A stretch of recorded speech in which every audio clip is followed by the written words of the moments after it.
হচ্ছে মামলা বাণিজ্য করতেছে, মানে আরেকজনের ছেলে বেচা, মানে এটা কেমন ধরনের ফাইজলামি?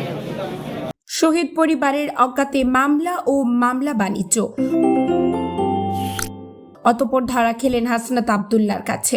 কুমিল্লায় এক শহীদ পরিবারের অজান্তে তাদের নাম ব্যবহার করে মামলা দায়ের ও কথিত মামলা বাণিজ্যের অভিযোগ উঠেছে। ভাই এটার আজকের মধ্যে সমাধান লাগবে।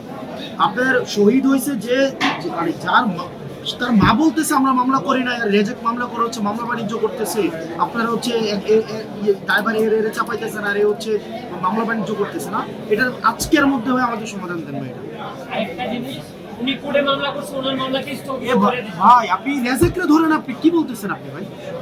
আপনি মানুষ হচ্ছে উনার ছেলে মারা গেছে, উনার বাপ মারা গেছে, একটা মহিলা, উনার হচ্ছে আপনি উনি কোনো এর সুরাহা পাইতেছেন আর রেজেক্ট হচ্ছে মামলা বাণিজ্য করতেছে, মানে আরেকজনের ছেলে বেচা, মানে এটা কেমন ধরনের ফাইজলামি? মানুষ যদি উনার পিছনে যায় ভাই, পরে কিন্তু এটা মপটপ বলে আপনারা করবেন। মানুষ কিন্তু প্রচন্ড ক্ষুব্ধ। আপনি এই রেজেক্টে আজকের মধ্যে আপনি ব্যবস্থা নেন। অভিযোগের তীর এক প্রতারকের দিকে, যিনি দীর্ঘদিন ধরে শহীদ পরিবারের আবেগকে পুঁজি করে সুবিধা আদায়ে লিপ্ত ছিলেন।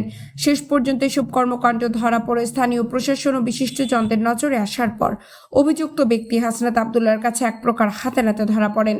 এ বিষয়ে তদন্ত চলমান রয়েছে বলে সংশ্লিষ্ট সূত্রে জানা গেছে। শহীদ পরিবারের সম্মানকে পুঁজি করে এই ধরনের প্রতারণা নৈতিক ও আইনি উভয় দিক থেকেই গুরুতর অপরাধ বলে মন্তব্য করেছেন অনেকে।